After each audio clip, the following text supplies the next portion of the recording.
চলুন দারুণ একটা ইংরেজি শব্দ শেখা যাক। শব্দটি হল কম্পোজড। আচ্ছা, পরীক্ষার আগে কি ঠিক এমনটাই মনে হয়? বুকের ভেতরটা কেমন ধুকপুক করে? কিন্তু এই চাপের মুহূর্তেও শান্ত থাকার জন্য একটা বিশেষ ইংরেজি শব্দ আছে।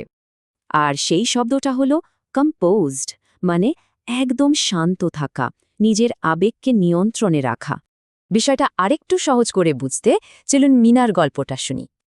এই যে মিনা, তাকে পুরো ক্লাসের সামনে একটা স্পিচ দিতে হবে, ভাবতেই ওর খুব ভয় লাগছে।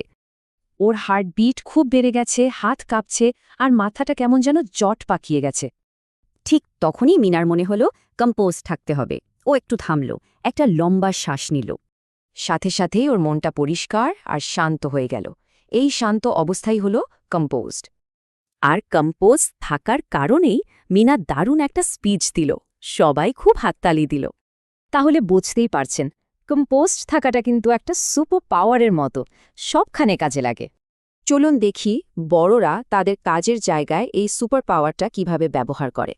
এই বাক্যে দেখুন, কাজের অনেক চাপ থাকা সত্ত্বেও ম্যানেজার একদম কম্পোজড বা শান্ত ছিলেন। আবার এখানে আইনজীবী বিতর্কের মাঝেও কম্পোজড ছিলেন, তাই যুক্তিগুলো গুছিয়ে বলতে পেরেছেন। চাপের কোনো মিটিংয়ে কম্পোজড থাকলে দেখুন কঠিন প্রশ্নের উত্তরও কত সহজে দেওয়া যায়।